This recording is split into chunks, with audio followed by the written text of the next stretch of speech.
Too late if you're not, because we've started.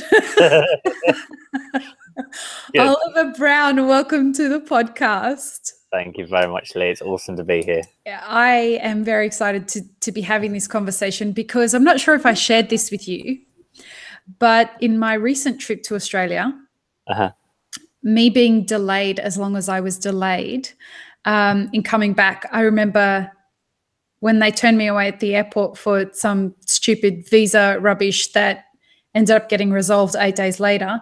Yeah. Excuse me. But I remember when it happened, I thought, right, there's a reason this has happened, and I just have to just wait for it to reveal itself. And I honestly believe that meeting you was that reason.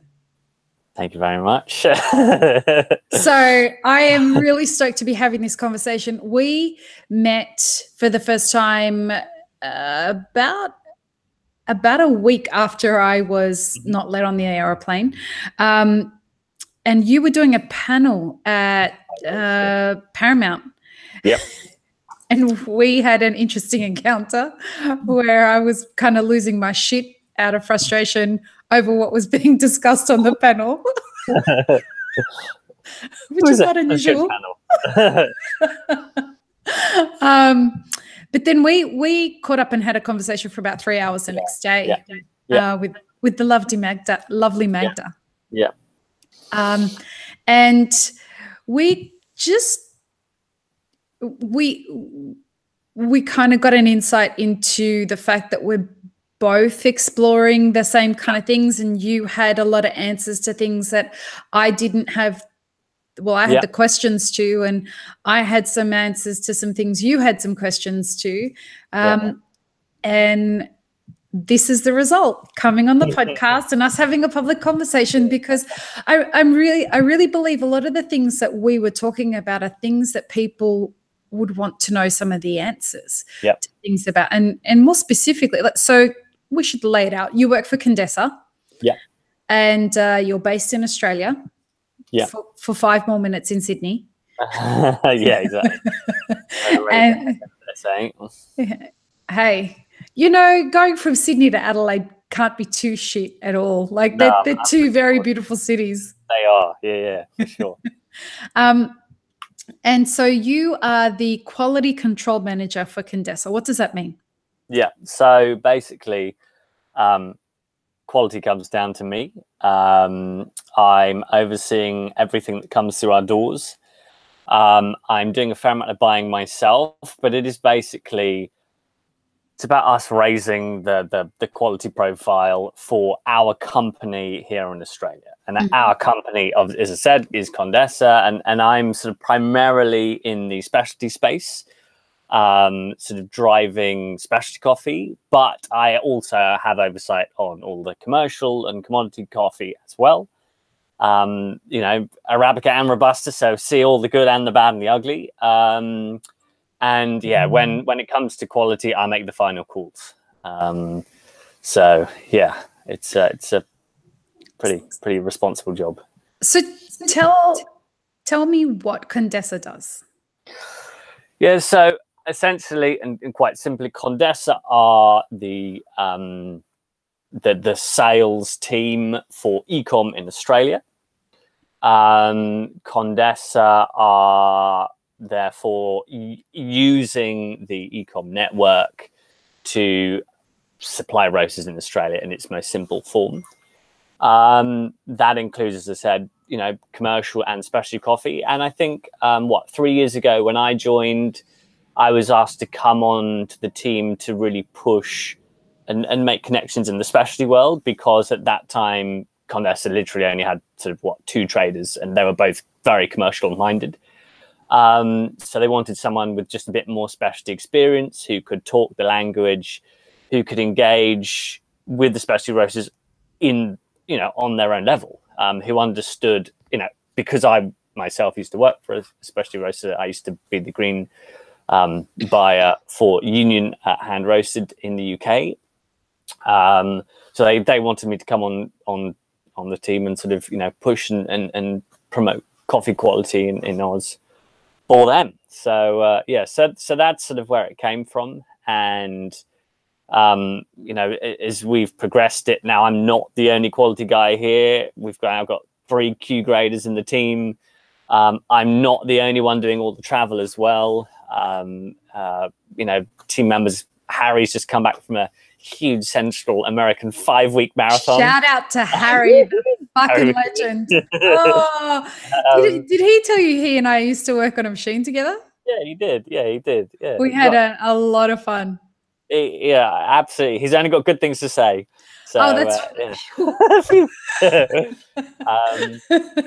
but no, like yeah, the team's really, you know, really grown. Like I said, Eli was in Burundi recently. Eli Murray, and he's doing incredible work there, and I'm really proud of. Shout out to Eli. Yeah, and then you know, Magda as well. Magda Gazelka, she's traveled with me in Ethiopia, so we're all, you know, partly because obviously a job like mine, it comes with a lot of travel, and one man can't do everything. There's no way I can do. I can't be in Ethiopia and I can't be in Central America at the same time. You know, that's when the harvest is on. You know, that's when we've got to be sort of making those decisions, making the connections. So to have now, you know, a really diverse, interesting team of people supporting me, and yeah, it really makes a difference. So I think at the moment we've got Toby Harrison out in Ethiopia as we speak. Nice. Yeah, checking out the crop. I wanted to ask you about that, because I heard this week that there were some massive political changes in Ethiopia, and I thought, oh, I got to speak to Ollie about that, because will there be any repercussions for the coffee industry with the changes of what's happened? Can you foresee any? I mean, you know, every time there are political changes, and look, you know, I'm not 100% across what exactly has happened this last couple of weeks. I know there has been political unrest there, and when we were there last year, there was huge political unrest from the Oromian people, who are the majority in Ethiopia. The majority. Is that a tribe? Yes, essentially it is. And they also happen to be... Just a heads up, if you see the room flash for the first time in something like... Can you hear that? There you go, yeah. What a storm. So the first time in like, I don't know how many years, there's going to be a massive thunderstorm in San Diego. So just a heads up, if you hear it all, it's insane. Everyone's really excited for it. How funny is that? Like traveling around today, all of us are like, "Ooh, there's going to be a thunderstorm today. How exciting!" Because we get excited when it fucking rains here, because it's always perfect and 65 degrees or 85 degrees, you know, which is like 26 degrees. But it's going to be so if the whole room lights up, it's just because or power out goes. Or the power outage. It's a huge electrical storm about to happen in San Diego. Anyway, okay. I digress. So they were talking about. I was listening to NPR earlier this week, and they're talking about a bunch of corruption is going to leave the country. That's what a lot of what they were talking about with these new changes. I mean, is that possible, do you think? Yeah, I mean, look, you know, again, I'm not the man on the ground in Ethiopia. I'd have to refer to Seb, who is. Yeah, look, I know that they've been trying to settle the country down. I know that the minority people who are currently in power are looking for ways to, you know, bring Oromian people into government so that the Oromian people feel represented. Whether or not that's a, you know, sort of just to keep them calm, I don't know. Like I don't know. But look, you know, Ethiopia needs to have you know, find a way forward, because, you know, it really does when these you know, situations happen. You know, it really does affect the trade, affects the coffee trade. I figured. You know, when I was there, coffee wasn't moving. We had gone there to go and do a trip around all the different growing regions. So we're going to go down to Sidamo region, go see the mills in Yogachefe, and we're going to go out to Guji, and we couldn't even leave the city. Wow.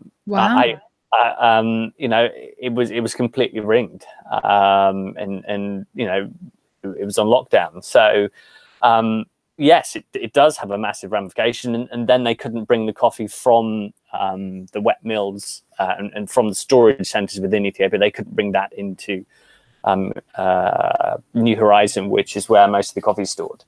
And therefore that then impacted everyone's coffee, and it took a lot longer time for Ethiopian coffee to come out of the country. So, you know, again, you know, the powers that be, I'm sure, want a stable Ethiopia, because it does have an effect.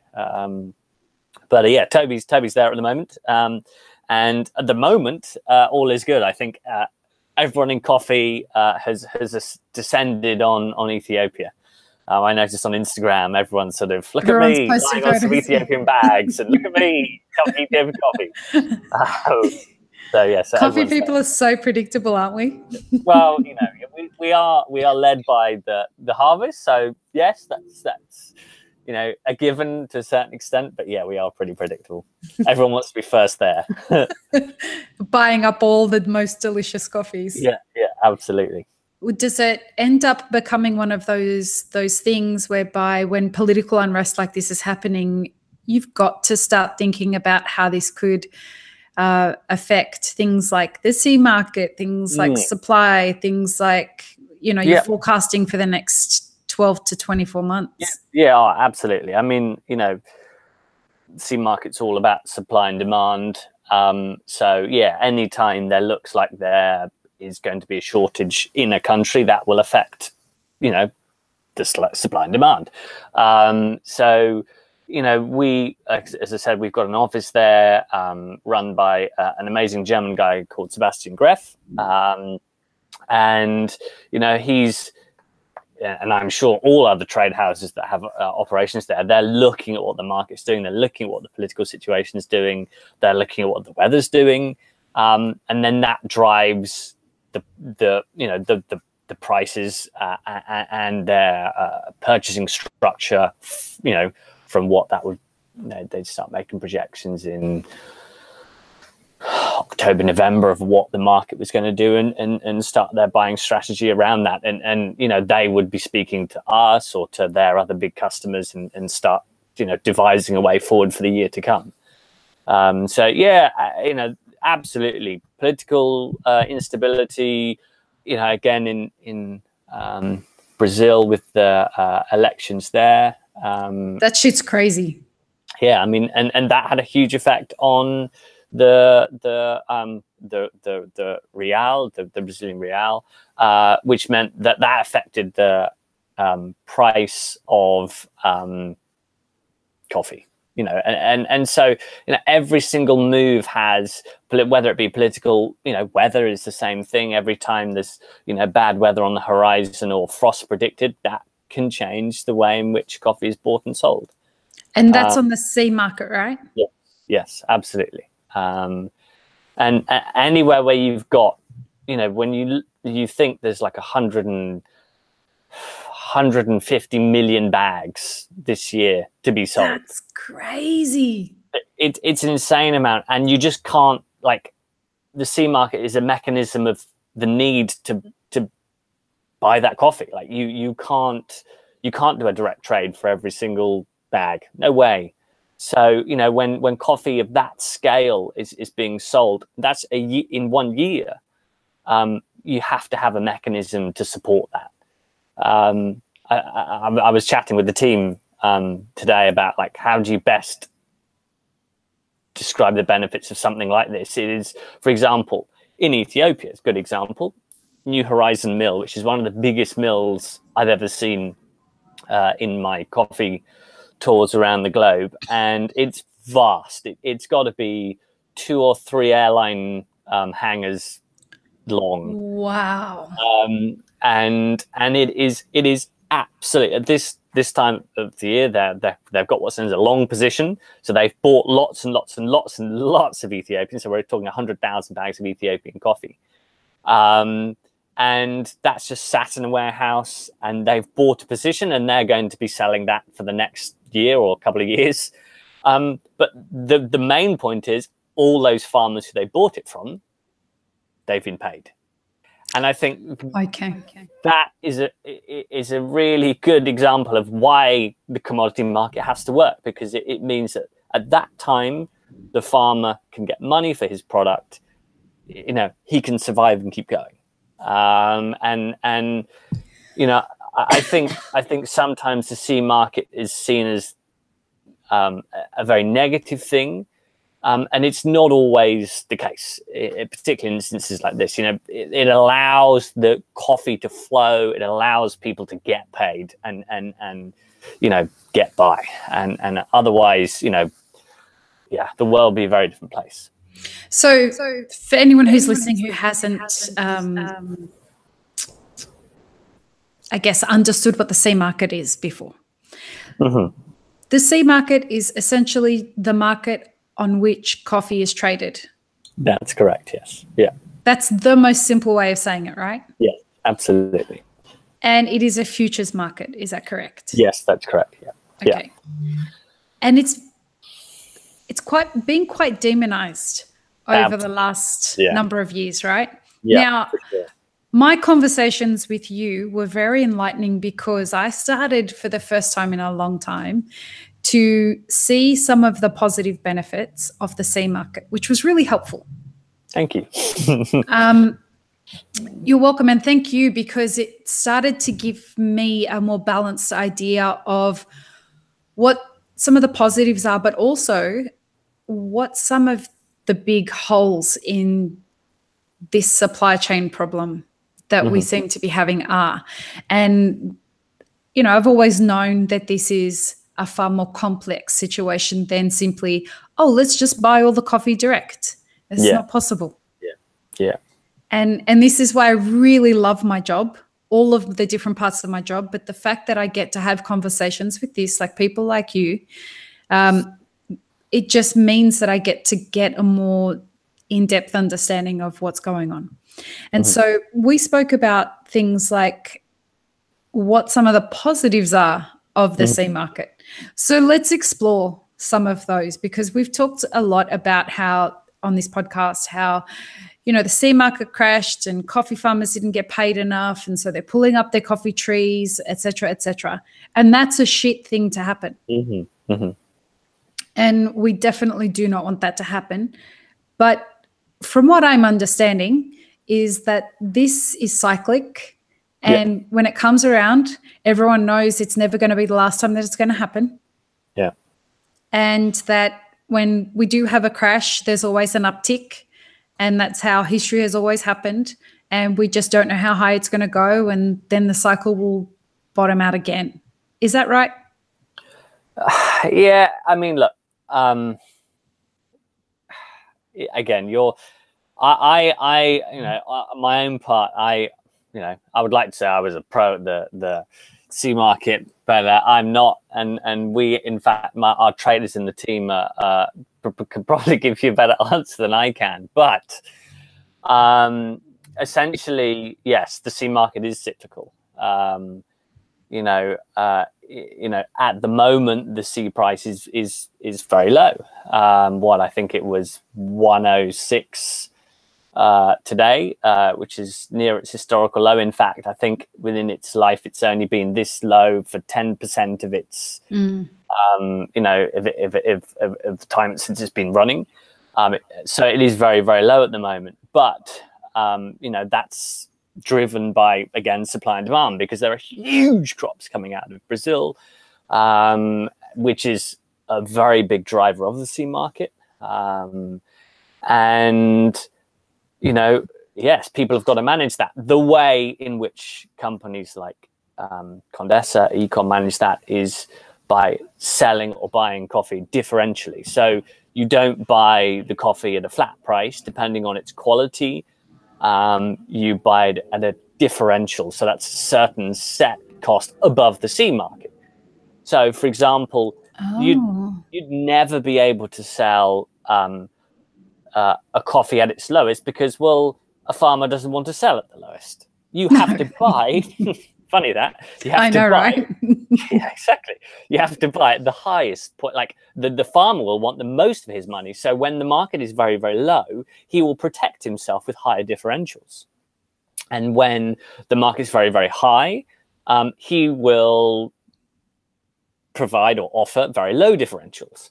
So yes, the market does swing, but you can manage, you can manage the risk, and you can manage the actual price that the farmer gets by offering a differential against the sea market price. And that's how producers do protect themselves. And Brazilian farmers particularly, it is essentially a first world country. They do have access to internet. They really understand the product they're trading in, and they're very savvy. And the farmers know, look, they hold on to their coffee when it's a down cycle like it is now. And they'll wait until they get a good price for their coffee.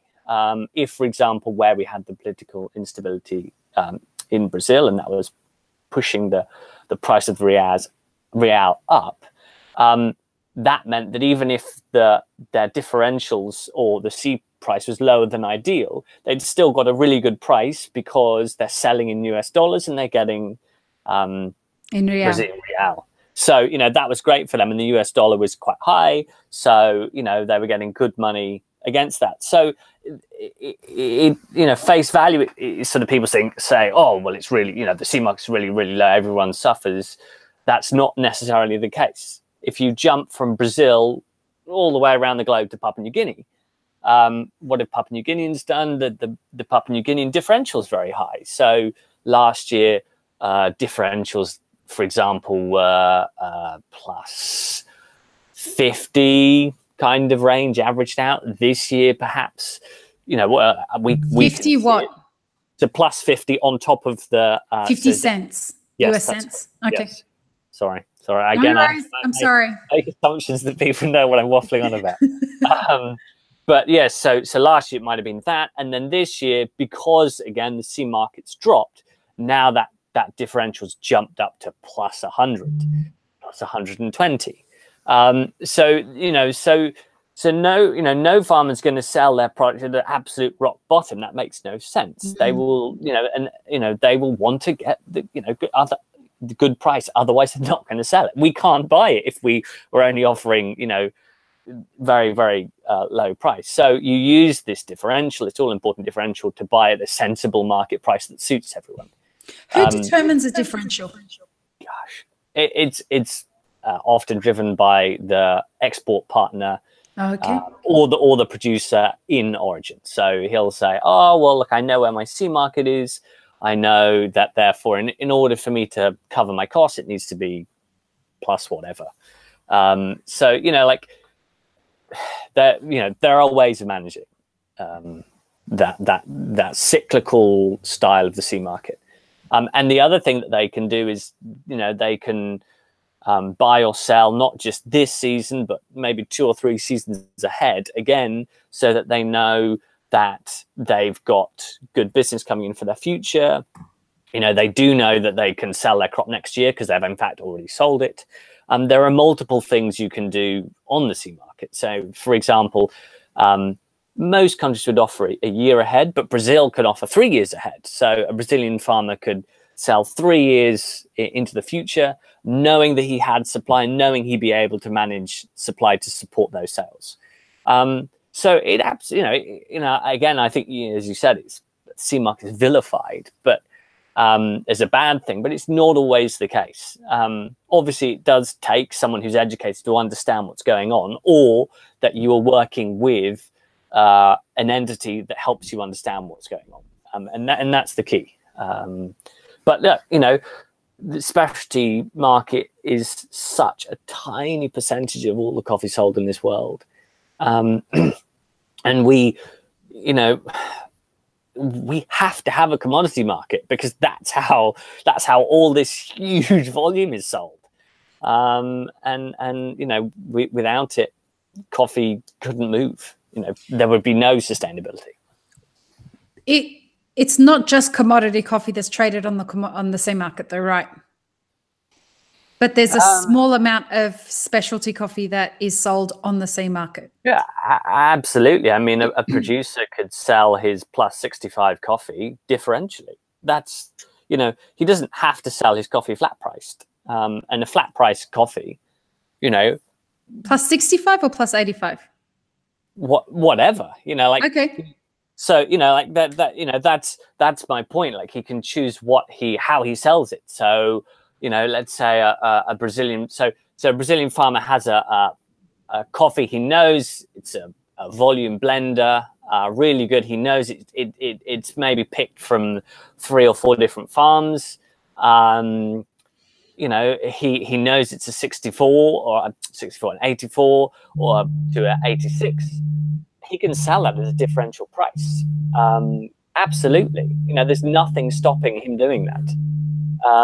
Why would he? Because he can't, I mean, is that because he can't find the right buyers to buy direct? He can't find the right, actually, all of this coffee talk is making me really thirsty. I'm going to just, cheers. Hey, cheers. It's, yeah, I mean, you know, for example, wow.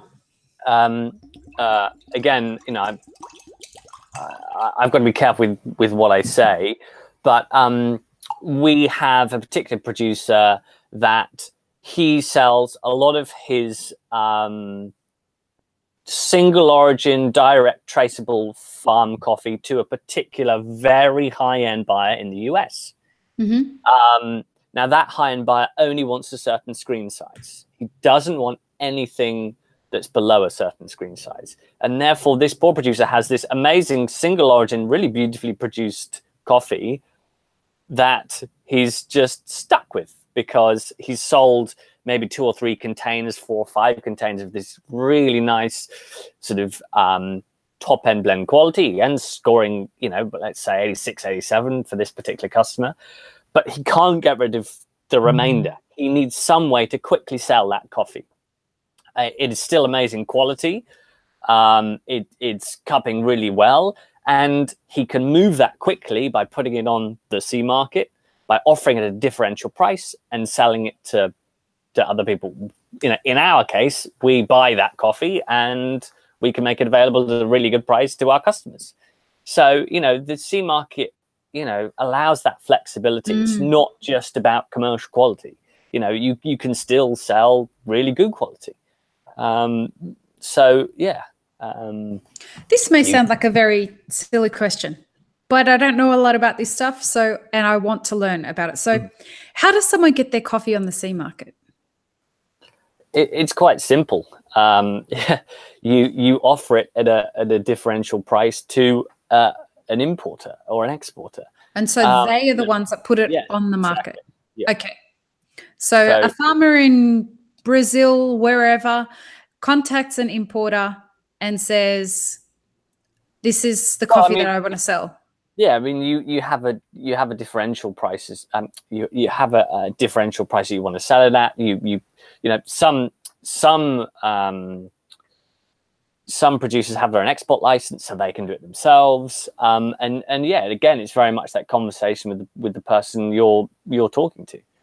You know, whether that be someone within your country who buys it off you and then sells it to, you know, a third party, or whether you're speaking directly to the roaster, you could still do that. The key is in our case, you know, we have the mechanisms in place to allow us to purchase coffee on the C market. Not everyone has that, and you know that a C market contract has to be for a full container of coffee.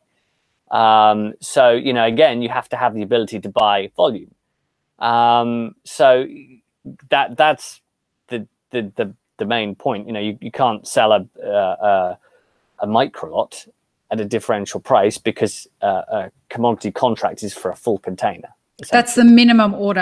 I mean, that's I guess that's the way you need to look at it. The minimum order is a container, and you don't typically have as much information about the farmer. Is that right? You don't. Can you build the relationships with the farmers?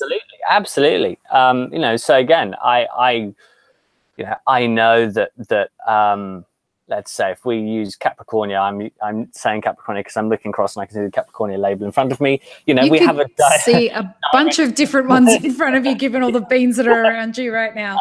Absolutely.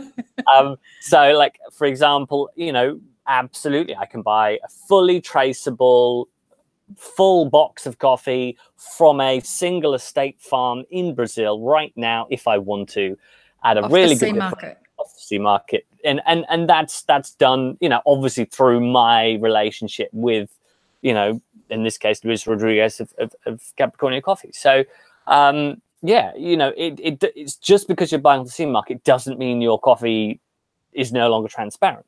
And again, you know, e-comm, you know, and therefore Condesa have what's known as an SMS services, so sustainable management services, and part of what they do is support farmers, provide access for farmers to, you know, amongst other things, agronomy, you know, sort of support on the farm, best practice, that kind of thing, support with getting themselves set up for certification. But they also allow them access to the sea market and give them access to the sea market. So that means that if a buyer in Australia, in our case, wants to have a fully transparent, fully traceable coffee down to each individual member that makes up this big container, they can do that still. Mm-hmm. That's entirely possible. And I know, you know, that's not just the case for e-comm, that's the case for most large-scale traders. They have some mechanism. So again, the commodity market is not this big, you know, thing behind doors that you don't see where your coffee is coming from. If you forward plan and you want to have this information, then it's absolutely there for you if you want to buy on the commodity market. But am I right in saying that it's not there for every single person that you want to buy from? Correct. I mean, you know, a lot of commodity coffee isn't fully traceable. Okay. You know, yeah, absolutely. But, and again, it comes down to the end user, the roaster in this case. If, you know, if that's a fundamental tenet of how they do business, then that's how they've got to buy with that in mind. You can't have bought it and then say, oh, I want to know all the members that make up my container. It doesn't happen like that. Sometimes I think people, you know, forget that. You know, if you want fully traceable coffee, you absolutely need to do that before you purchase. And then, yeah, it's possible. Do they have to do that with the farm, or do they come to you and say, we want to buy some fully traceable coffee, what are our options? Yeah, that's usually the case. Absolutely. And you know, again, all of that information is collected when our people on the ground, so our sister companies, you know, when they're working at origin. I mean, we work at like 100 different, you know, we've got 100 different origin operations across the globe. You know, when those operations are working on the ground, they're agronomists, they're collecting all that data. You know, they're collecting who's supplied 20 bags, this guy over here has supplied 5 bags. Right. You know, all of that information is collected and is in a centralized database for us to draw upon. But your data integrity is based on, I mean, you can validate the data integrity because you're collecting it as e-comm. Yes, absolutely. Yeah. I mean, the number of conversations I've had with people over the last 12 months about, you know, building blockchain and building systems and all these kinds of things. And my first question to them is, how do you validate the integrity of your data? And I'm yet to hear a really great answer. Yeah, I mean, look, again, I'm not at origin enough to know the nuances and details, but you need to do a lot of investment. A lot of investments involved in the ability for an operation to know exactly who their farmers and producers are. You know, and again, you know, I'm not at origin myself, so I don't know the ins and outs exactly what that cost detail is. But I mean, there's a huge amount that goes into that. You know, you've got to, like I said, you've got to have literally feet on the ground to make that happen. You've got to have agronomists in the field going out to every single producer, collecting data, you know, both financial, scientific, you know, environmental, all of that. You know, and then providing support to make sure that they're sustainable. That's a huge investment. And you know, that's something, that's kind of why I'm so proud of being part of e-comm, because they're doing it. And that's really exciting. I mean, e-comm, you know, again, how do you validate that? We're audited by 5 separate auditing companies every year to make sure. Wow. I know, to make sure we're doing it right. And yeah, it's a huge amount of work goes into it. You know, we're really excited. For example, I'm really excited by a project in Papua New Guinea at the moment. Papua New Guinea incidentally has like the highest vehicle cost of any of our operations because it's so difficult to get around. Yeah, wow. The roads are insane. Like seriously, you know, you go to Africa and you think, oh, these are bumpy roads. I mean, it's like, you know, it's like you literally need the seatbelt to stay in your seat, because if you've not got it on, you're going to just literally hit your head on the roof. Like you're on a roller coaster on some of these roads. They're that bad. Wow. You know, it's incredible. And there's this one particular women's cooperative that I'm super proud of, that we managed to get coffee from this year. And the only way you can get to it is by like a 12-hour 4x4 ride, and then you stop the 4x4, and then you get out, and then you have to walk 18 hours to get to this. You have to hike 18 hours? Yes, to this little cooperative. It's called Marawaka Women's Cooperative. And it's insane. And you know, we have our agronomists do that walk, and they go out there and they spend time with these women. And the only way, incidentally, we can get the coffee out is by getting an aeroplane, flying an aeroplane in, getting the coffee loaded onto the aeroplane and flying it back out again. And that takes like 4 trips. Mate, I need to taste this coffee. All these people you guys are going to, better be some fucking good coffee. It is really, really good. We're really proud of it. But I mean, again, and this is the crucial point about the SMS program, it's more than just, you know, the coffee tastes good. Incidentally, and thankfully, it does taste good. We're hey. Really, but it's more than that. It's about providing access for these women. It's about, you know, making sure that, you know, you can uplift the quality, you can take it further, you can then not only improve the quality for this group, but I'm sure there are other producer groups out there giving more people access in a really, really remote part of Papua New Guinea. And that genuinely, like, you know, that makes my blood tingle, you know, like it's just, that's so exciting to be involved in that. And you know, my involvement is pretty simple. We work with the country manager who's, you know, seen this group, who's tasted their coffee and knows it's great. And we're thankfully the ones who purchased a lot of it and said, look, you know, we'll get behind the product and make it happen. So that's awesome. You know, it is. Yeah, it is awesome. So does that coffee go on the sea market? No, it's not enough. Buy direct. Okay. Yeah, it's not enough. It was only 41 bags. Okay. So yeah, I think a record, it was sold for a record price for our Mompi operation. They've never sold a coffee at that price before. So how, you know, exciting! Like just being able to, you know, there's some shitty stories that come out of coffee buying, but this is definitely one of those ones where you're like, I'm going to sleep tonight with my head on my pillow and feeling really happy with myself. Yeah. I'm really proud to be affiliated with Mompi Coffee, which is our sister company in Papua New Guinea. They're doing amazing things, and that's one example. You know, and it's so amazing to see the basic, you know, infrastructure they've got out there. I think they're well, one of the ladies who gives her coffee to this Marawaka Women's Cooperative, she pops all her coffee with a round rock, and that's it. All of the coffee's like, and it's going to be like 3 bags worth of coffee, but all of it's pulped with a rock. And we've got a wonderful picture of her holding her rock in her hands. You got to send me that photo. I'm going to post that to Instagram. Okay, you're on. But like, you know, and that is so exciting to sort of see that engagement. And you know, again, I forget the name of the lady who's been promoting this, but she came all the way out from that cooperative.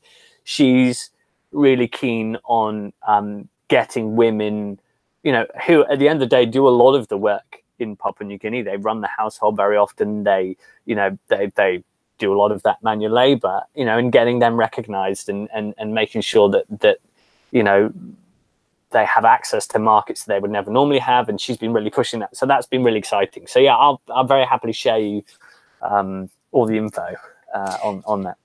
Tell me, what's the relationship between the way that we look at these coffees being sold to the West? Because essentially they're coming out to the West, right? Yeah. Do these people feel like we're going in there and exploiting them and their story for this coffee that's then going to be sold? Or like, what's the go with that? Because different people have different ways of talking about, ooh, can you hear that? Yeah, like I said, that sounds like an airplane goes, wow. Dude, that feels like it's right above me. Put my head in your window. Wow, that's insane. Yeah, go on. What's the way it's received? Because there's and look, you know, what we do is an extension of colonialism, and it's not always looked on very well. But in something like that, where you have us going in there, getting the coffee, bringing it back to the West, selling it for good dollars, and usually making some good money on it. How did these people feel about that situation? Are they excited to be able to participate in the supply chain? Do they get upset that they're not making enough? They are, you know, you'll see when I send you the info just on this little cooperative, they're super, super chuffed. Yuri was saying he's never, ever seen coffee loaded as quickly as it was. And everyone, that's awesome. The whole village ran out to, you know, to load the planes as they came, or the plane as it came in. And then again, you know, like, you know, in this case, we're very lucky. Yuri happens to be a photographer and a filmographer. So he had drones and wow. taking pictures. So he took pictures of everything, and they were like loving the fact that they could see that we cared, and Yuri cared. So look, I think anyone who suddenly hasn't had access to this market suddenly has access to this market, and not only that, but is sold and has been able to sell it at a, you know, for them, a record price. Who's not going to love that? You know, I think, and this is where the responsibility of someone like Monpi e-conn comes in. It's very easy to buy that 1 year when it's tasting great, but then there needs to be something more than that. There needs to be, like I said, the sustainable. Oh, Jesus! It's getting closer and closer. You see the lights behind you. The whole apartment's shaking. Honestly, the whole apartment's shaking. It needs to be, you know, it needs to be more than just a one-off buy, and you need to even, you know, a company like us, we do still buy the coffee if it's, you know, if it's not great, you still got to be there and support them and be the network for them in the hard and the good times. And again, I think that's great. That's one of the benefits of being part of this larger entity, is you can, you know, find a home for this coffee. You know, you'll always be able to find a home for this coffee. So, you know, yeah, it's not just the 1 year and the one, well, hey, look what we did. It's then making sure that they're then getting support, that they then know what product they have, that they then know how to improve it, that they, you know, that they can understand what the price even means to them, and how they can invest it correctly in more infrastructure for themselves, for the community. Ollie, how did they learn this stuff? I've always been fascinated by how a community like that discovers that they've got coffee that they could be processing, you know, how do they learn to take a round rock and to, you know, depulp it? And, yeah. You know, like it's kind of fascinating how that shit evolves, don't you think? Yeah, it is. It is awesome. Like Papua New Guinea, again, just represents a really interesting example of, in one generation, they've literally gone from Stone Age to iPad age. Wow. You know, like I've been there, and, you know, I have this wonderful juxtaposition moment. I went to it's a cooperative called Moanti. Moanti cooperative. Moanti is a particular woman who's quite influential in the area, and she's sort of built a buying group and a community around her. And we were met out of the 4x4 with a whole bunch of wonderful sort of people dressed in traditional Papua New Guinean dress. You know, the feathers, I think bow and arrows around, and they gave us a full dance. And it was this wonderful moment as we walked up the hill to go and see their drying beds and processing station. And I looked to the right of me, and there's 3 girls all sat there with headphones on, looking at someone's phone, like they're clearly looking at a video or something. And I was just like, that's brilliant, you know. That is such a great, and you know, so it's this incredible thing, you know. They're faced with, well, again, it's my experience, I see it there, these funny little juxtaposition moments. Again, you know, you can see a lot of people using shakers to make the music as we walk up, and when you look at what the shakers are, they're like Coca-Cola bottles or Coca-Cola cans with stuff in them, so they can make music with it. And you know, it's you know, it's this weird thing of, you know, I don't think it's the case here, but sometimes you go to Origin and it's easier for them to get hold of Coca-Cola than it is to get hold of water. You know, Coca-Cola is cheaper there, for example. And I've seen, you know, I've been up to you know, crazy parts of Guatemala in my sort of a couple of years ago when I was working for Union, and that was absolutely the case. You know, it was easier for them to drink water than it was Coca-Cola's a drink water. Yeah. I mean, it's just it's insane. And these people, you know, in Papua New Guinea's case, they're trying to stick to their culture and their traditions, but all of this modern, you know, wants are also there. You know, and it is how do a people find their way through that? That's very difficult. And you know, again, it's, I guess, being responsible and again, hope, you know, aiming to educate them as you go. But it was funny when we were asked, you know, I asked, you know, how has this relationship with you really worked for your community? And this was, I think this is, in this particular case, it was a different example. Again, Mompi had started an operation again in a different highland with a different cooperative called Roots Number 1, and they'd not had their own mill, and Mompi had helped them get the investment to set up their own dry mill, so that all of these, again, very, very small micro producers could funnel their coffee into one location, and then Roots Number 1 brought that down the hill. And when I asked this guy, how is this, like, what's the major benefit from you? What are you most pleased about? And he said it in his local Papua New Guinean language, and then it was translated back to me that the most impactful thing is I can now watch the rugby on TV. And like that was like the biggest take home, and I just thought, what, you know, good on you. Well, hey, everyone's got their most important currency, don't they? Like, each their own. So that was this lovely moment, you know. But yeah, it's fascinating. It's not I can feed my family. It's not. Yeah, you know. But again, it's really interesting. Again, you know, you do Papua New Guinea is it's very easy to grow things there. So you don't see, as you know, you don't see abject poverty. You don't see people struggling with food. Everyone can have access to, you know, at least 1 or 2 meals a day. And the kids are happy, and you know, you feel happy being there, you know, and that's not always the case in every origin you go to. It's harder to get by in different origins, you know, for the people. You can see that. But yeah, that must feel shit. Yeah, it does.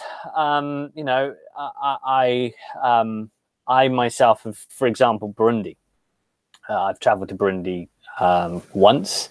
As I said, Eli has been to Burundi recently. This year as part of the Akawa project, and you know, Burundian people are the poorest, you know, one of the poorest coffee producing countries out there, and you know, they're really struggling, and you know, they are lucky to get 1 meal a day, you know, and that meal a day might be a yam in an evening, and they go through the whole day without eating, and that's really tough to see. And I remember I went over as part of the Cup of Excellence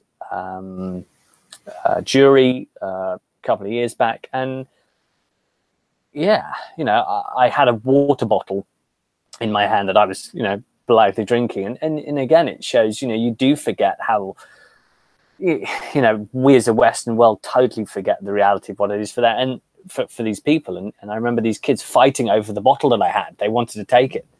And this bottle meant a lot to them because it meant money. They could sell that bottle and get it recycled. And that it's quite shocking to see, your cozy Western sort of bubble and to go to origin is very confronting, seeing, how poor people are, or not necessarily poor, because yes, they don't have anything, they don't have a car, they don't have, a nice house, but often, ironically, they can actually be quite happy when you go and see them, like they have a lot less than us, they have a lot less stresses than us. But it's fascinating traveling around the world, seeing all those different, producing countries, and yeah, it humbles you. When we're talking about not having a meal a day, that's proper poverty. Oh, absolutely. It is. In Burundi's case, a lot of the people are not living over the breadline. That in our case, again, it's another project I'm really proud to be part of. I'm really proud to see that e-conn, through our sister company Supremo, have started an operation called the Cow Project. And they have basically been working with a local entity who's been able to buy the coffee mills off the government. And I think we've got 11, so they've got 11 so far, and they're building on that every year. And the aim is to use that infrastructure to raise people up off that poverty line. And that is by buying the coffee at a good price, by again going in every single mill that the Cow Project is involved with has an agronomist. They're investing in again, like in really important infrastructure like water. Some of these trees are ridiculously old, 90 years old, so they're putting coffee trees are 90 years old. Yep, and they haven't been pruned because they don't want, the producers feel that if they prune the tree, then that's a loss of production. And they don't obviously understand that really good husbandry, your production would explode again. But they've never had any education beyond, that was given in 1962 or whenever it was that, coffee was sort of really initiated in Burundi. So, it's incredible to be part of such a project. So Eli was over there this year. He went out to spend time with a mill that we personally, Condesa, personally invested in. We've done sort of 3-year investment of $10,000 going forwards. And that's enabled them to have raised beds. It's enabled them to put in a water system. They've now got a nursery. There's an agronomist, and we can let that happen. And they've been able to sell their coffee, not all to us, but to Europe and to markets they'd never have had access to. And that, what does that feel like for you, Ollie? Yeah, again, like literally, Eli brought sort of quite a lot of media and info and videos that he took back, and it really does genuinely. I can imagine genuine tear in the eye, and I think I'm a bit jaded sometimes when I go to Origin and I meet farmers and they're as wealthy as I am, and I think you always traditionally feel this silly idea that in every case that you buy you're making a difference and you're improving people's lifestyle. That's not always the case, because very, very often the farmer that you're buying from is as well off as you are.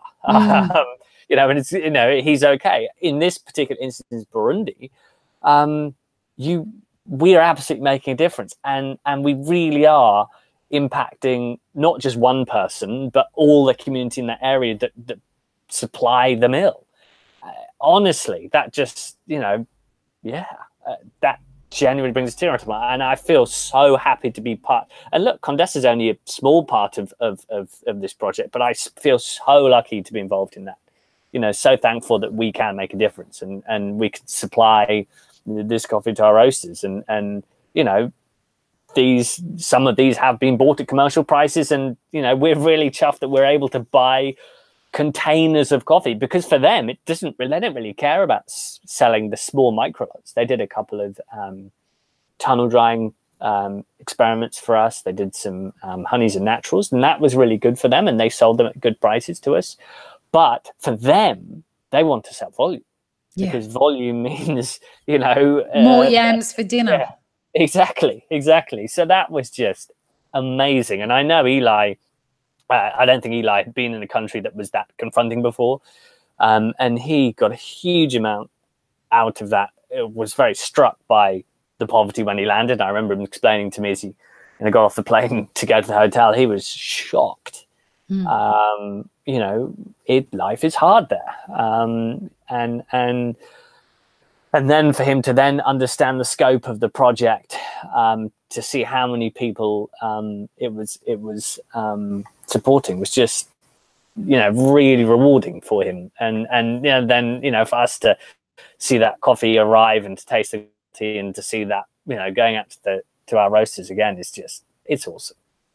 There's something to be said for doing a job that actually makes somebody else happy other than you, isn't there? There's just something about it that makes it that much worthwhile when you're, I don't know, maybe it's that whole, it's quite self-gratifying, but at the same time, you've done some good today. Yeah, definitely. There's no doubt about it. I wanted to work in the green side. It's something I always wanted to do because I felt I could make a difference. And that, I put my hand up. That was an incredibly naive idea at the time. I'm a drop in the ocean of coffee being purchased sold around the globe. Absolute drop in the ocean. But on the odd occasion, even when you have a small part to play, it just does feel amazing to be part of that. It genuinely warms your heart, and it's all a bit cliche, but it is wonderful. It really is. I'm someone who's really inspired by questions, and there's one question at the moment that I've been pondering for 3 years now, and the question is, what's the purpose of purpose? Trust me, you could spend many hours a day pondering that. I do, and I have some amazing conversations at dinner parties and on the bus and in Ubers and a whole bunch of it's a really great conversation. And we had the conversation on Twitter earlier this week, and with some actual massive minds in the world. I was quite chuffed that they responded when I put the question out there. The thing is that, some evolutionary biologists, my background is genetics. And so I think in that way, but some evolutionary geneticists came back and some evolutionary biologists came back saying, the purpose of purpose is, to procreate. It's, and okay, that is one purpose of purpose, but I don't know that that's true, because for those of us who have chosen not to have children, yet still feel this deep connection to a need to have a purpose. Yeah. And I think that the idea of having a purpose is that emotion of what you were describing, of when you see that your existence has had a positive impact on somebody else's life. Absolutely. It feeds you in ways that nothing else can. Absolutely. Yeah. No, absolutely. It again, exactly that. And it does sound cliche, but it allows you just to, feel there is so much good in the world when and to be involved in that. Absolutely. And that's it's so inspirational, and that's what gets us out of bed every day. It's knowing that we've got publishers' a direction to at least give some positive, leave something positive in the world as you go. I think, to me, is always something I try and do, and to physically, like I said, in my way, it's only often a small part. Whether it's like saying, I really like, we as a group, we really like the coffee, we sign that off together and go, yes, let's do this. that's only a very small part, because so much downstream is going to happen, and so much upstream already has happened.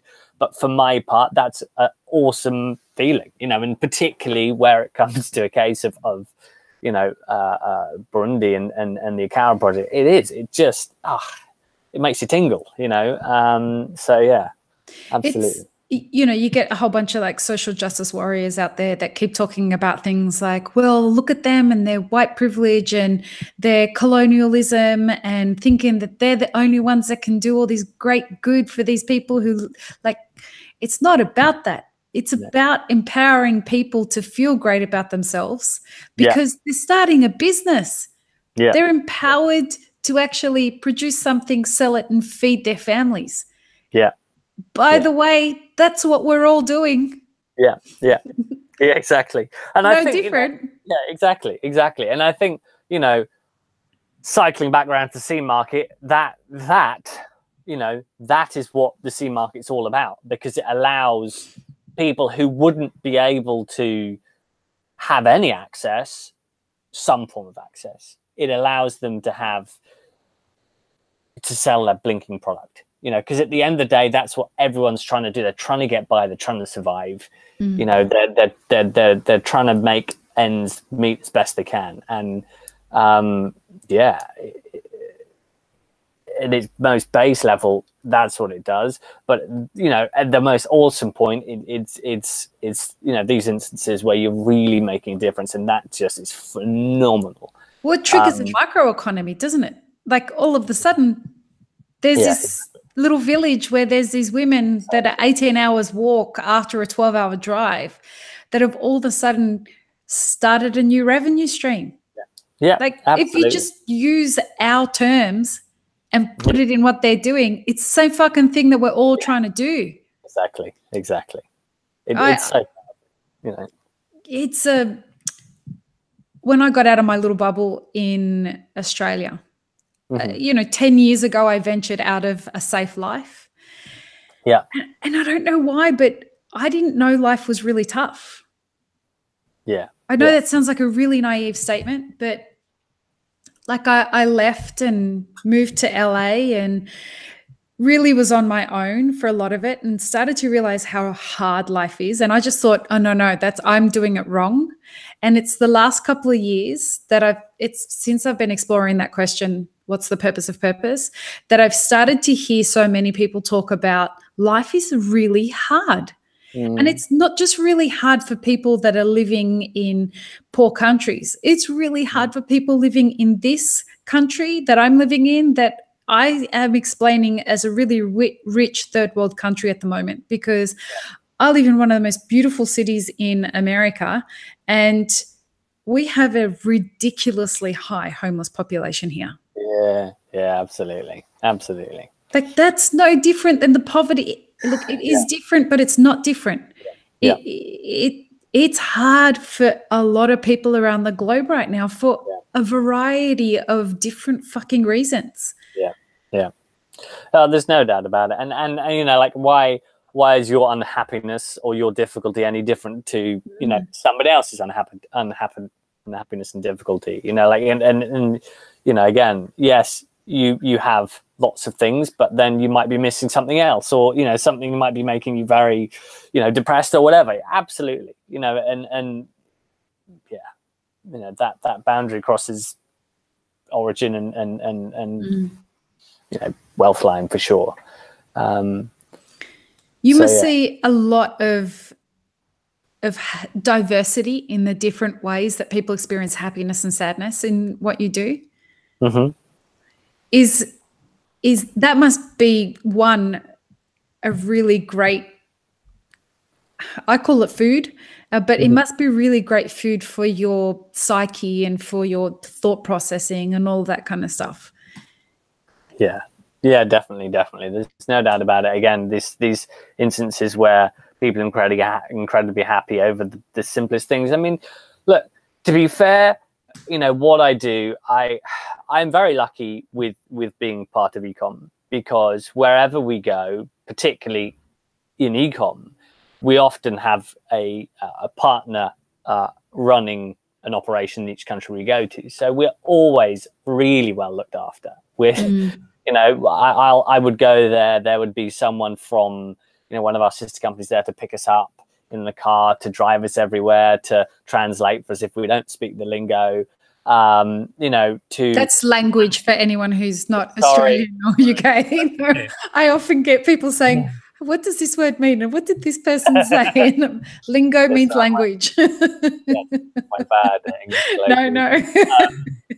Yeah, so, you know, many a time, you know, you're so thankful that you're working with someone who understands the local political situation. I think that's so important. And therefore, when you do go out to, you know, these strange locations, you know, you always do have someone that understands what's going on, that is a friendly face, that you know, the community are really happy to see.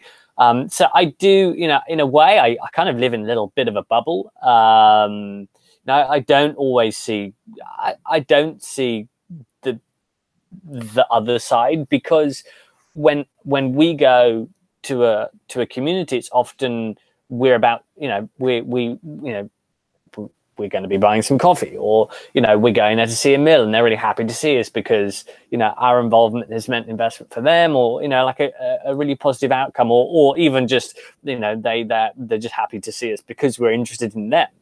So, you know, you don't often see that really hard life, you know, like there is a bit of a you know, you're only seeing what they want you to see moment. But, you know, like, again, it's amazing to see their happiness at you just turning up, you bothering to care, you know, like they genuinely, you know, again, I use Papua New Guinea because, you know, again, they don't have many things there.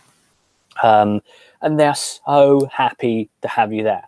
One of the things they do in Papua New Guinea is they make this little sort of bag which they put over their necks, and they wear around their neck, and each bag is like worth sort of it takes a month's I guess for them salary to make a bag, and it costs a month's worth of inputs, and you know, they're so proud. And one time we went there, and I got given from 5 separate women 5 of these bags, which is wow, such a big deal, you know, like and like they are absolutely blown away to have us there because we've bothered to turn up, and their happiness and their smiling and their, you know, yeah, it's incredible. It's absolutely incredible. You know, juxtapose that, and you know, I've been in places where you know, for example, Brazil, like I said, they're just like you or I. They're, you know, they pick us up in a 4x4. They take us around the farm in a 4x4.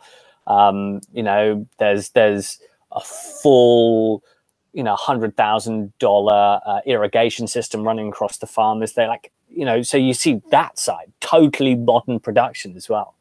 And yeah, it does sort of leave you feeling, I guess, I feel very lucky to see all these different sides of coffee.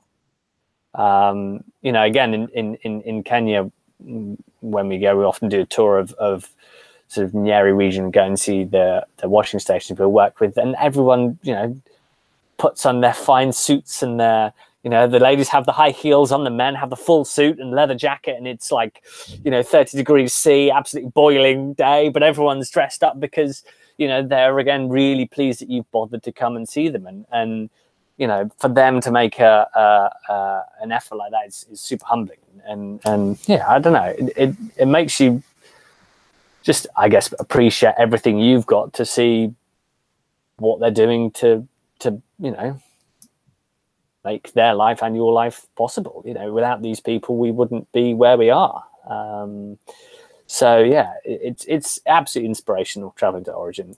Every single time I'm honored and humbled that people bothered to give us this time when we go and visit them.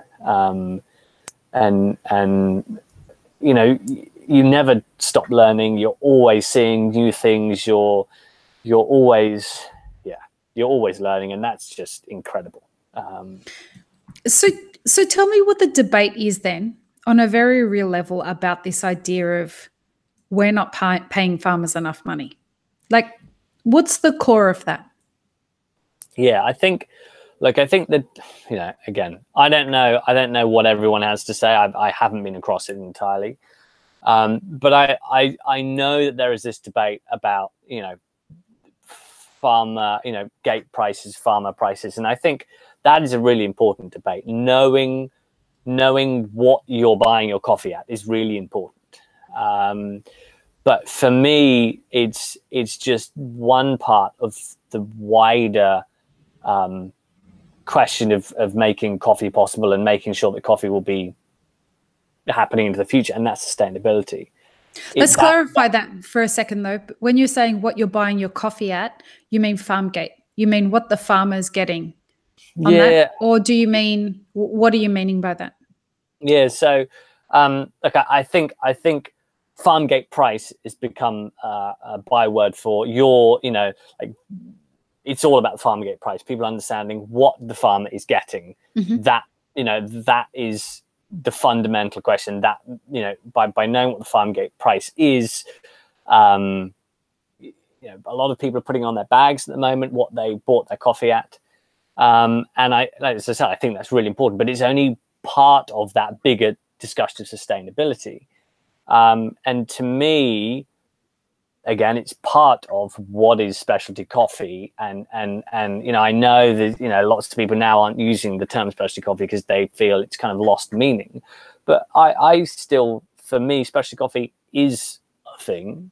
And you know, if you're buying coffee with thought, with mind, if you're going out there and educating yourself when you buy it, to know that the people you're buying are feeling supported, that they have, you know, they know that they can sell their coffee 3 or 4 years in advance, that they're getting supported, and you've bothered to find out that that particular producer is in this sustainable infrastructure. That is, for me, specialty coffee. It's not just about the price, because the price doesn't tell you, the price that your farm gate price doesn't tell you what your US dollar landed price is. It doesn't tell you what your Aussie dollar landed price is. It doesn't tell you what your UK pound landed price is. That kind of, you know, it misses the point. And I think the much wider scale we should be asking is,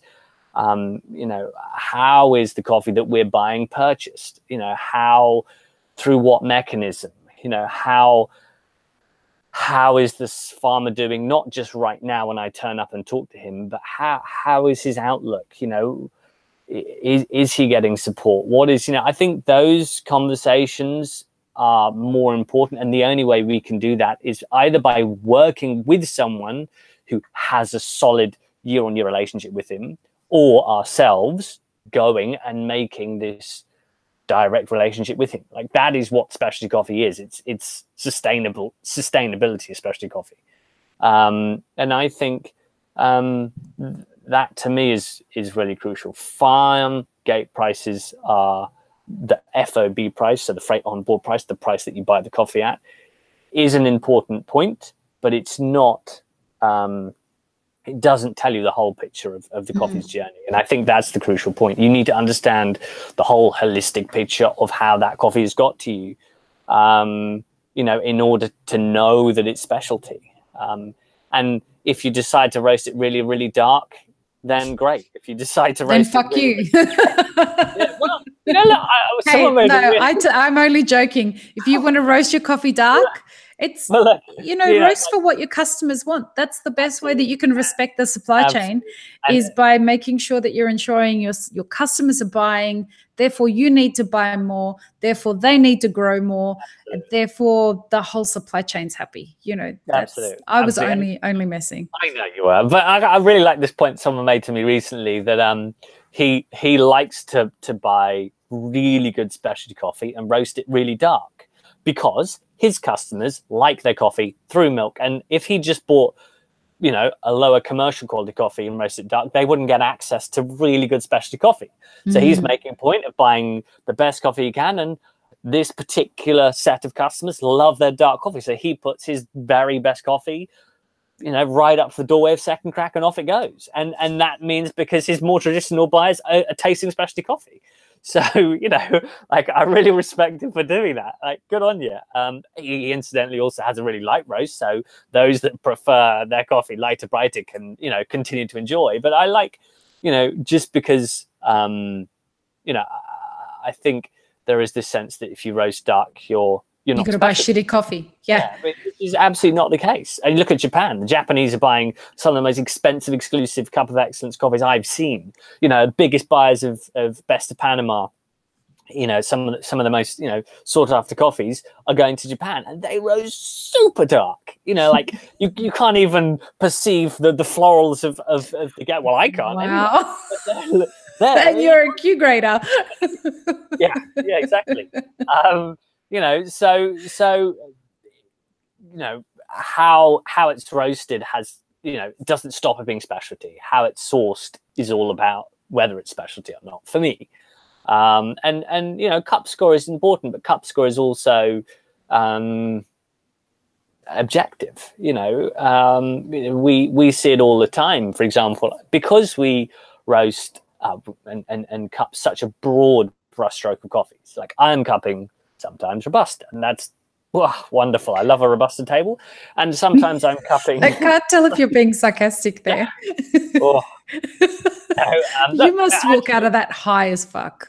We do walk out a little bit high. I tend to not drink everything I do when I'm doing a Robusta table, but actually some of them can actually be quite positive. Some of these flavors in Robusta. You look so surprised. Well, I think people can be, again, we all can be quite dismissive over Robusta, and also I think this is perception of what good flavor is or good flavor isn't. So, for example, Harry and I were cupping down in this particular case, it was a whole bunch of, I think they were Honduran coffees, and we weren't scoring them very highly. They were like SCAA 83 range, and one of them was, with our sort of specialty hat on, really bad scoring. It sort of got 79 because it tasted of like vinegar and cheesecloth. But then I was like, but hang on, Harry, I've just had this really good Parmigiano back home. I bought this really good Parmesan cheese, and it tastes of this coffee. And then we both came back to this coffee and we're like, yeah, it tastes of Parmesan cheese. It's like, it would taste really good if we had a Parmesan cheese head on, but we have our coffee head on. What an interesting perspective. Absolutely. And I think some of the savory flavors, and jumping back, put a pin in that one, jumping back to Robusta coffee, some of these really savory flavors, like you get like white pepper, cedarwood, popcorn, like sort of cracked pepper, and like a little bit of sort of earthy chocolate note coming through. If you put your not coffee head on, actually, those can be some quite like complementary flavors, like it's really interesting. And I think, again, cycle back to your Arabica and this sort of wash natural argument. Wash coffee is a pure form of the coffee, and natural coffees are just fermented. They all taste the same. You get that argument. Well, it depends what hat you've got on and how you think about the coffee. And if, wow, it's just great flavors, then that's what's important. And so I think the whole thing of flavor score is useful and important, but it's not about the score, because my preference and your preference are often completely different. Yep. It comes back to how the coffee was sourced, that makes it specialty, in my view. When the Japanese buy up these coffees and they roast them very dark, who are they typically selling it to? Yeah, that's a really good question. I understand a lot of these, and again, I'm not e-comm Japan, so I'm going to offend half of e-comm Japan, so I'll be careful what I say here. I understand a lot of the way that those particular lots are sold is to business gifts, actually. They are bought and sold as a sign of recognition to another person, and they'll just as they do that with really expensive wine or tea or anything, they do the same with coffee. But that said, I mean, a lot of coffee is purchased and roasted very dark, and that's just their preference. They like really interesting. Steve Bannister, my director, he used to manage Indo Cafco, so that's the e-comm Indonesia operation. And the thing that the Japanese industry really were chasing, what they loved, was buttery taste. So the perception of buttery taste. And that was like the descriptor that he would get again and again and again and again. We want the coffee with buttery taste. You know, and that just shows that what they're looking for, their market, were looking for something completely different than the Aussie market that wanted, you know, really, you know, yeah, exactly. You know, so you totally have to put a different hat on. And I know that, you know, like, yes, I'm pretty good at selecting coffee and selling coffee for the Australian market. I would probably be terrible at selling it for the Japanese market, because I haven't a clue what their palate is. I don't understand it. And that's why we've got a team based there. And yeah, they look for completely different things than us. It's the same here. Look, you know, this is this is not a new coffee drinking country, but at the same time, it's, you know, espresso is something that's relatively new over here. And so, you know, a few years ago when I was working on a bar here, every Aussie that would come in and hear that I'm a barista with an Australian accent, we'd be like, oh my God, thank God there's an Australian here, someone who can finally make a fucking coffee. All the coffee here in the States has sucked. And I'm like, but you drink coffee in Australia. Yeah. And the coffee that's sourced for you in Australia is sourced for a different coffee drinking public. And the way that coffee is roasted over here is roasted very differently because we're a different coffee drinking public over here. Yeah, totally. And Absolutely. they love their pumpkin chai lattes here and love their, you know, fucking, this is the time of year when every spice you can imagine ends up in every espresso you can imagine. Yeah. But that's the culture over here, you know, and I'm sure the people who are buying coffees for the American market have to keep that into consideration as opposed to those that are buying for the Australian market. Yeah, absolutely. You know, there's no shadow of a doubt. Like, you know, you talk to your producers in any given origin, and they're like, yeah, we have a completely different strategy for every country we sell to. Wow. You know, it's great for them. Like we love, for example, really whiny Guatemalans. And I was talking to the Guatemalan office, and they're like, yeah, nah, we can't sell these coffees to anyone in the US. Are you interested? And I was like, we love this profile. Bring it on. Well, about 4 containers, please. You know, so yeah, like it allows them, you know, having all these different markets allows them to have a, you know, to sell what is, you know, someone that doesn't like, but we love, and suddenly they've got a market for it. So, you know, it's a big part of why, you know, being part of this network is a huge benefit. You know, we know that we can find what we're looking for from someone. You know, we had a customer in Singapore who loved, like, not just slightly fermenty, but absolutely winey, sour coffee. Wow. You know, for his blend. Like, he loved it. And we ended up finding it in Papua New Guinea.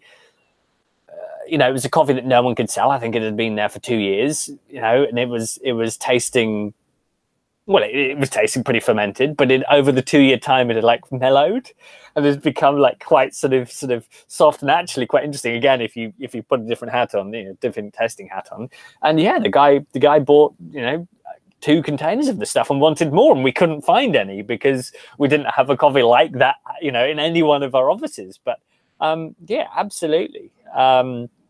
You know, it's all about, you know, different horses, different courses, different coffees for different different markets, and knowing what those are, and coming in always from an open mind. I think, you know, the coffee market is absolutely vast, and I think in the specialty industry, we forget how big the coffee industry is. We're such a small part, really. We're tiny. Yeah, we are tiny. We're tiny, and you know, again, we've got to, you know, these. You know, there's always somebody wanting coffee from somewhere, and you know, be it this weird fermenting stuff or top end microlots. You know, it's all this interconnection. And again, I think, you know, that's, you know, being part of e-comm, sometimes they look at us and go, oh, you're part of e-comm, this big, huge, entity. But, actually being part of this big entity that is made up of all these little entities is exactly our strength. It gives us so many options, and we can support all these different profiles, people, producers, and roasters. It's awesome.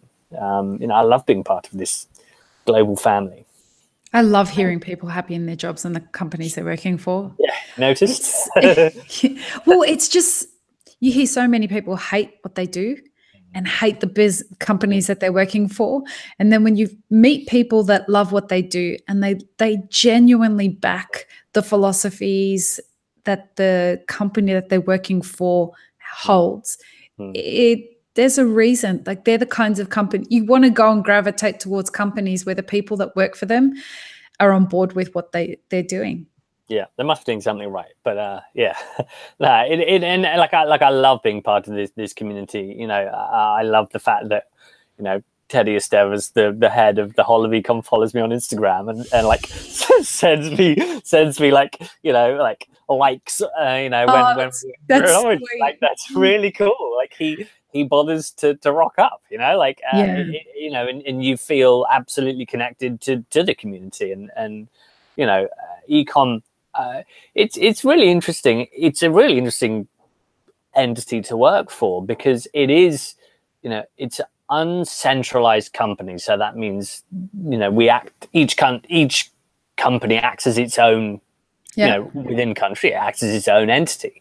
And so it's really interesting, because you've got, you've got this sense of community, but also people trying to sort of push the envelope on what's interesting, what's good, people trying different things. You've different, take Brazil, for example. We've got 5, 6 different companies within Brazil. That includes Camo Coffee, Capricornio Coffee, Bourbon Coffee, Acer, which is the huge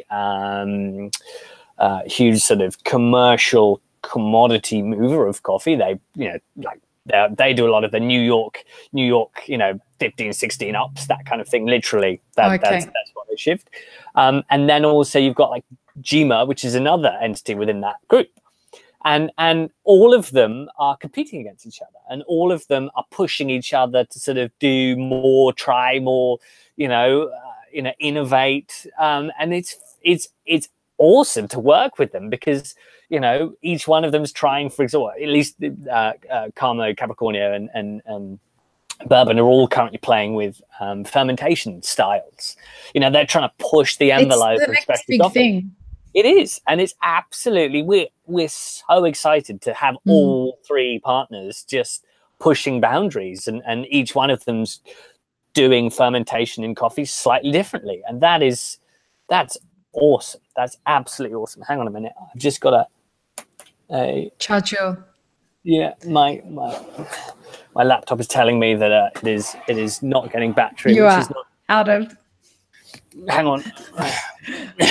Look at all of that coffee in the room around you. There is so much coffee. There you go. We're charging again. Sorry about that. We're back. So,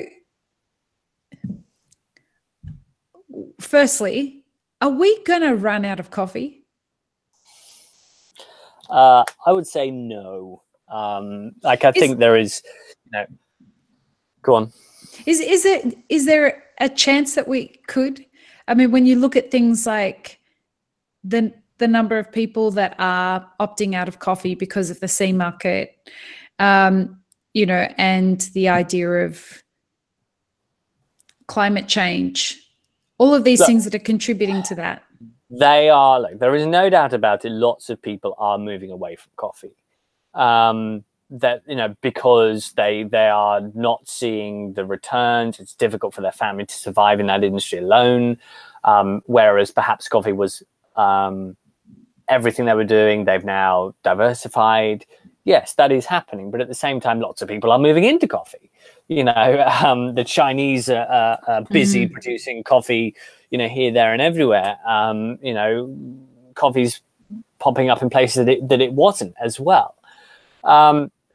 also there's this big issue of there is a lot of coffee on ice in warehouses being stored by, you know, entities that have got a need to have coffee. For example, some countries in Latin America, Colombia, perhaps, I understand that they are the buyer of last resort for the Colombian farmer. And I understand, therefore, in cold store, there's, you know, so many millions of bags just sat there waiting to be sold, you know. Waiting for the C market to go up, waiting for... like absolutely. Is this right to say this, that they're playing the futures market just as much as it's being played on them? Absolutely. Absolutely. The Brazilian farmers, I know the Brazilian farmers have a lot in stock. Last year was a record crop. This year was a record crop. And they've not sold it all. Why would they sell all their coffee when the market is absolute slowest? They're not going to do that. Absolutely going to go up, like based on history. And of course it is. From all the things, all the people that I'm speaking to, and look, like I said, we're in the 5, like we've got a 5% chance that the C market price is going to go down. We've got a 95% chance that it's going to go up. You know, so yeah, you know, it will go back up, and then those producers, the people who have got this coffee in stock, can shift it. Now, you know, that's, or will want to shift it, and that's not saying, you know, that's going to be always the case with specialty coffee. You know, let's say your 96 and aboves. Yes, it may be the case that there are less producers supplying 96 coffee and above. But at the same time, with more and more people, you know, investing in coffee infrastructure, setting up farms in China, and also, yes, environmentally, a lot of farms that were originally able to produce coffee have been knocked out by rust, really badly affected. But suddenly people are growing at higher altitude because they can now, because of global warming.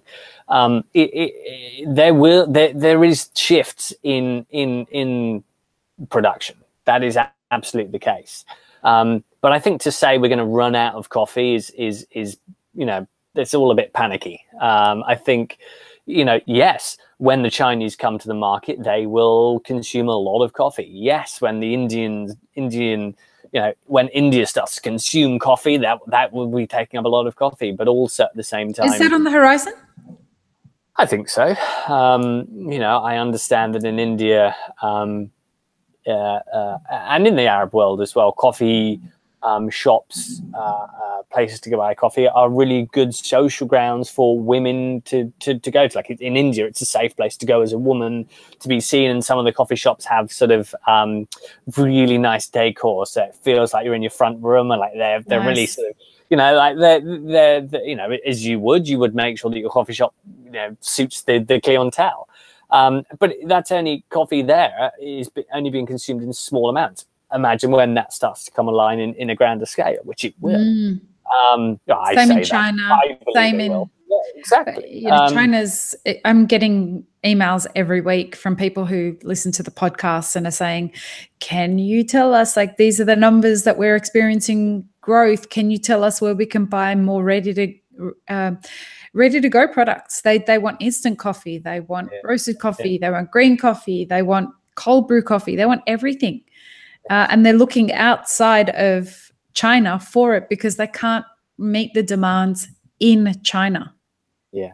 I mean, definitely, like, you know, China is going to... I think there is a sense that China's like a giant consuming coffee. I think it has been slower to increase its usage, and I think people predicted, but you know, year on year, you know, that will increase, and over 10 years China will be consuming a lot more coffee, but at the same time China will be growing a lot more coffee, as will India, and you know, I think also as we start to get a handle on mechanization and you know, varieties, there are challenges that we can, you know, we can tackle these environmental challenges to make it possible for coffee still to be produced in these places that are currently really struggling. You know, hybrids and hybrid programs, World Coffee Research involved in is a big part of that. So I think there's a little bit of scaremongering in that we're going to run out of coffee question. But I mean, in a way, that's good because it makes people sit up and really, are we? And then they again start to educate themselves, and they look into coffee and they start caring about coffee. So I think that's probably a good thing that people think that, because it gets the question going. Yeah, you know me, I'd like to see, you and I have had this conversation where I'd like to see more of the general public, and you were saying the same thing. We want more of the general public to be asking themselves this question and to be across this. And you and I both want to get that message out, and we're working on some stuff. I think, absolutely. I think, that to me, the general public one's a really big one to tackle, because again, in specialty coffee, we're not touching the general public. We're touching the community of consumers that already love our product. Which is usually us. Yeah, exactly. Serving ourselves. But I think what we as an industry need to do is, again, find a way of engaging more with the instant drinker, with the with the guy who's just buying he doesn't care where his coffee comes from, and it's the 90% of people that are buying their coffee. Those are the people that you want to engage with and get to think about where their coffee comes from and how it's produced and who produces it. And I think that's going to be the key to sustainability of specialty coffee and coffee in general. If they're all caring and engaged, then they're asking questions, everyone's got to give answers, and the industry continues to sort of develop in a positive way. And that's the answer. And I have no idea what how you do that, but I think in order to make coffee sustainable, we as an industry need to be looking at ways to engage them. We are. Yeah, for sure. I mean, we are. We're working on some stuff. Yeah. It's yeah. Are you allowed to say what you're working on? Not yet. Well, you and I are both working on the same. We're working on our project and seeing if we can get it off the ground, which will be, we don't want to say anything about it until we know that it's 100% gonna happen. That was such an asshole move of me. I'm really sorry for everyone who's listening, but once Ollie and I can talk about it, we'll talk about it. And yeah, there are some ducks to get in a row before we can talk about what we want to do, but we promise it will be worth it. With regards to the coffee geography as it stands at the moment, the coffee producing geography, is that shifting based on climate change? Like, are the coffee producing countries, is that going to shift as the climate patterns shift, do you think? There will be. There are shifts there already. Also economic shifts as well. Like, for example, I'm a huge fan of Costa Rican coffee. Love Costa Rican coffee. Really? Yeah, I love it. I love that. To me, it's like the California of coffee production. It's California wine industry. It sort of mirrors that in that a lot of the producers are quite affluent, often quite small scale. There are lots of people doing coffee in Costa Rica, and it therefore makes a really good example. So you can go to like one hill, and there are 8 different producers on one hill, and you can literally taste terroir just by buying buying lots from each different producer. And it's fascinating to see how different guys on the east side are to the west side. It's great to see that, and that's super exciting. But one of the things with Costa Rica is that land prices are really high. And a lot of what were farms have now become part of the city. And I went to a farm, Belo Horizonte, in Costa's capital, and literally it's got high rise all around it, and the producer was telling me that actually, you know, he's under a huge amount of pressure from all the other family members to sell the farm, because he'd make way more from the sale of his, you know, the sale of the land to be developed on than he would from the coffee. But, you know, I take my hat off to him, because he's so excited. He's one of those people who's just super excited about coffee, producing coffee, trying different processes. Awesome. You know, doing all his honeys, black honey, gold, you know, gold honey, yellow honey, red honey, white honey. You know, like he just loves producing coffee that he won't ever sell it. And I think, you know, that's awesome to see. Sadly, there are other places that are just willing to sell up. You know, you see it in Kenya. You know, a lot of what used to be beautiful old cooperatives have been developed into, you know, property space for the growing city of Nairobi, for example. And yes, so it's not just climatic movement; it's also you know, economic movement. And yeah, it's definitely happening. Having said that, in Brazil, always come back to Brazil. It's so many good examples. They used to be producing coffee consistently in Paraná state, which, if you look on the sort of the coffee map of the world, is probably as far down south as possible. Then I understand in the 70s they got struck by a whole collection of frosts, and a good amount of the producers moved further up into Sao Paulo and up and beyond the sort of higher latitudes of Brazil. But it's only recently that they've started to produce coffee down there again, using different varieties, new techniques. And again, they're producing coffee, and they're producing some really good coffee. And it's really low altitude, but because they're low latitude, you know, that makes up for the altitude, because what creates like really dense, impressive coffee is this sort of slow maturation of the bean. Because they're so, you know, they're right down on the Tropic of Capricorn. The producers that are down there is very cold. You know, they produce in winter when it's really cold, and so the cherries slowly ripen, and therefore you get those amazing sugars, those amazing flavors developed at really low altitude, really low, like, you know, 200 meters, 500 meters, like nothing. But they're producing some amazing coffee. So, you know, where climate change is affecting adversely, it is also affecting some areas positively. And again, I guess, you know, the way that can happen in a positive way for the coffee industry is if producers are engaging where, you know, with their export partner or you know, infrastructures where they can get access to hybrids, where they can get access to agronomists that can give them, you know, support in different techniques, different ways of pruning to allow a different style of coffee production in that country than perhaps they did before. I think, you know, anything, if you don't innovate, you're going to be left behind.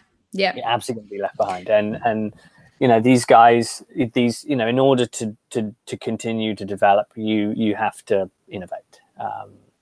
And so, yeah, it's fascinating to see. I find it interesting to see.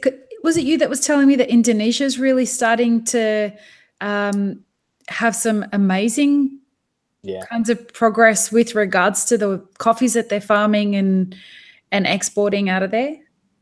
Yeah, I mean, definitely. We're lucky enough to have a partner in Indonesia, and we've been super excited to see how clean some of the coffees are that we've got out of Indonesia. But again, the irony is, we were working. So Steve Manson, our director, was saying, you know, as he used to manage, he was making his coffees cleaner, better and better, pulping, you know, doing traditional wash process, and he was supplying it to the market, and the market was going, nah, this is too clean. We don't like this coffee. We want it to be a traditional Indonesian profile. We want that earthy forest floor. Like, been sitting on the side of the road during a monsoon. So, like, he was like, oh, okay. So, you know, they found ways in which they could, you know, keep producing it with the old flavor profile, but in a modern, effective fashion. So yeah, it's really interesting. You know, battling against preconceived ideas like that. Again, this idea that Indonesian coffees are, are earthy, moldy, and forest flory is completely not true. And we're super, like, we've just taken delivery of these incredible natural coffees that tasted like Chinese pear, dark chocolate, candy, vanilla. What? Like, whoa! I need to elixify some of that. Yes, you do. Yes, you do. Like, they are off the chain, and these have been produced by this little farmer training center, which is sort of sat on the top of Lake Toba. And then Steve was sort of involved with, and it's designed to sort of educate local farmers on how to produce specialty coffee and how to do raised bed drying and that kind of thing. And we are able to ask them to produce for us, and they do with the same care that you would see anywhere else in the world. And the flavor profiles are off the chain exciting. So you're such a tease. I just want to. Well, I'm not someone who's been a fan of Indonesian coffees. To be able to taste something like that coming out of Indonesia is really exciting. Yeah. Just because, I was one of those assholes who was like, oh, Indonesian coffees, like, no, because they've always tasted dirty. Yeah, I mean, look, and again, like, understanding why they taste dirty. Like, they literally pulp the coffee. So the small producer, he's got, he'll often be a very small producer. He'll only have, like, I don't know, 200 trees. He'll only pick at the weekend because he usually has another job doing something else in the week. Really? Yeah. So the family go, they'll go and collect cherry at the weekend. And he then pulps and doesn't just take off, the cherry, but he'll take off the parchment as well. Okay. So he'll pulp it right down to its like little, what we call the green bean, and then he sells that. That's what your semi-washed is, and so that coffee then is often dried literally on the side of the road, as you well know, and it just like, it's like a little sponge. When you've just pulped coffee, like if you put a newly pulped coffee in your mouth, you can bite through the bean. It's really soft. It's spongy. Really spongy. Yeah. It's really like freshly picked pulp coffee is really spongy. You can bite it easily. You could literally, you can get a cherry bean, a green bean, and rip it in half. It's that soft. And so you can imagine that is literally like a sponge, and it just like sucks up everything. It's like all the flavors in its local environment.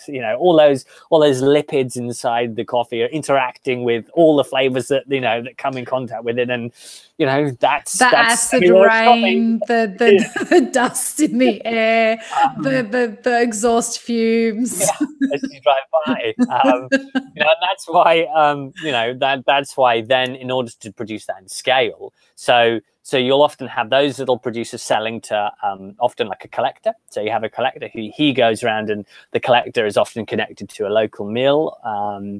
And the local mill might have 20 different collectors that just like they collect just from these two valleys, and those collect from that valley. So like a set of collectors over here, they are really particular in the particular coffee they buy, whereas these collectors are less particular. So that this flavor is going to be slightly different from that one, and then you then bring all of those from the left hand side of the valley to the mill, and mill that as in bulk, as the green bean, and in order to dry it sort of efficiently and well, and then run a massive rolling pin over it to get it like one bean thick, which obviously gives you this squashed Indonesian bean look.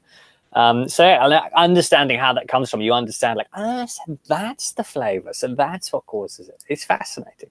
It's so fascinating. Fuck. Yeah. I think you and I could talk for about 4 hours more on this stuff. Yeah, absolutely. You've got meetings to get to, and we've got another thunderstorm happening. So, Ollie, I want you to promise me that when we can talk about this super secret project that we're working on, you'll come back and we can reveal it to the world together.